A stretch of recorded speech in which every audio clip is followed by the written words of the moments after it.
ہم نے کلمہ تو مدینے والے کا پڑھا. علی کی بات ہوگی تو کھل کر ہو. ہاں علی کی بات کریں گے تو کھل کر, سجدہ کی بات ہوگی کھل کر, اور یار غار کی بات ہوگی تو کھل کر. ہم نے عقیدت کے پیمانے نہیں بنائے, ترازو نہیں بنائے. جی میرا رجحان یہاں ہے, آپ کے رجحان کا کوئی معیار نہیں, معیار شریعت ہے. آپ کے مزاج کا کوئی معیار نہیں, مزاج شریعت کا چلے گا, معیار شریعت کا چلے گا, حکم شریعت کا چلے گا.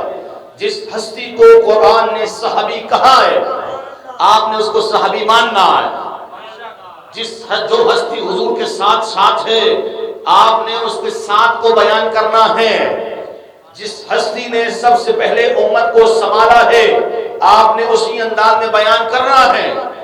جس ہستی نے حضور کی حیات طیبہ میں سب سے پہلے مصلی پر آنے کا شب جس ہستی کو ملا ہے, اس ہستی کا نام بیان کرنا ہے.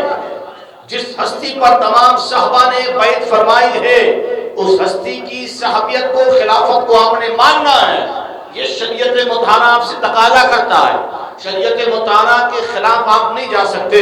حضرات محترم کہ میرے مولوی صاحب, میرے مفتی صاحب, میرے امام صاحب نے یہ کہا ہے, تو آپ کے مفتی صاحب, آپ کے مولوی صاحب, آپ کے امام صاحب شریعت نہیں. شریعت زبان مصطفیٰ ہے, شریعت فرمان مصطفیٰ ہے, شریعت ادائے مصطفیٰ ہے. شریعت وہ ہے جو حضور نے حکم فرمایا. اب شریعت کو ہم دیکھیں گے کہ غار ثور میں اب وقت جب حضور کے ساتھ ہے, یہ شریعت ہے. جب حضور فرما رہے ہیں میرے صحابی غم نہ کر, اللہ ہمارے ساتھ ہے, یہ شریعت ہے. صدیق اکبر کو جب حضور مصلی دے رہے ہیں, یہ شریعت ہے.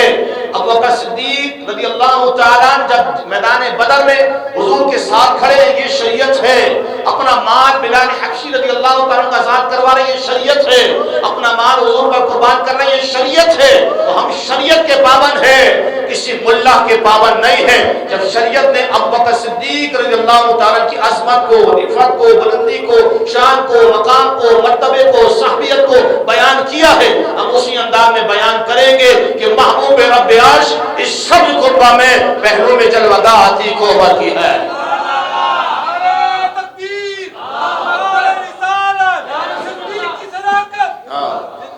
ابو بکر کی صداقت قیامت تک زندہ باد ہے. ہاں, اور صدیق کی جو صداقت کو زندہ باد ہے کہ وہ قیامت تک مردہ باد ہے. ابو بکر ہے.